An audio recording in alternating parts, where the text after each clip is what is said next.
So ito na nga mga Hobby Bees, magde-demo po ako kung paano natin gamitin yung home test kit for glucose or sugar. So ang isang kit, meron siyang glucose meter, lancing device, and yung twist lancets. Ito siyang isang box is already 50 pieces. Meron din tayong test strips. So there are 50 strips in this box. Ayan, dalawa po yan sa loob. So, yan po yung home test kit natin. I'm so happy na available na siya online. Pwede na siya bilhin online. So, bukod sa testing kit, kailangan na natin ng swabs and alcohol. Panglinis ng ating daliri. First thing to do is i-prepare natin yung lancing device. Tatanggalin natin itong tip. And then, we're gonna use just one twisting lancet. I-attach siya sa lancing device. When you hear that click, saka mo i-twist to. There you go. And then, ibabalik ko lang to. I-cover. Ito siya pag-adjust. 4, 3, depende sa lalim ng gusto mo. 4 is okay na actually. And then let's get one testing strip. Ito yung itsura ng testing strip. Ipapasok natin siya sa glucose meter. Automatic po yan nag-on pag napasok yung test strip. Ito importante to. Merong button dito sa side para mag-shift to pwedeng sa baba.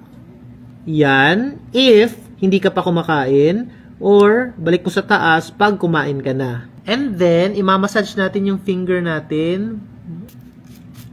Lilinisin po natin yung daliri.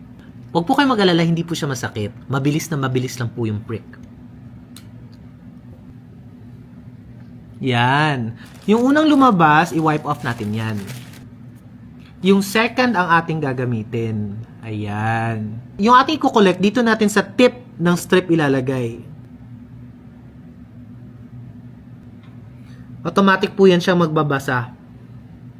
In just a few seconds, meron na ako agad yung aking reading, which is actually pretty normal. So, ayun po, sana may matutunan po tayo. If you're also interested to have your testing kit at home for your glucose level, ilalagay ko po sa yellow basket.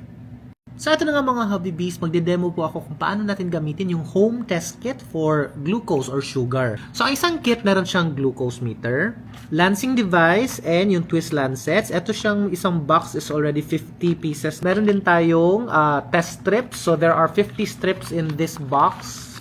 Ayan, dalawa po yan sa loob. So, yan po yung home test kit natin. I'm so happy na available na siya online. Pwede na siya bilhin online. So, bukod sa testing kit, kailangan na natin ng swabs and alcohol. Panglinis ng ating daliri. First thing to do is i-prepare natin yung lancing device. Tatanggalin natin itong tip.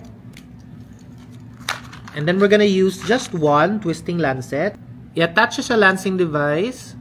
When you hear that click, saka mo i-twist to. There you go. And then, ibabalik ko lang to. I-cover. Ito siya pag-adjust. 4, 3, depende sa lalim ng gusto mo. 4 is okay na actually.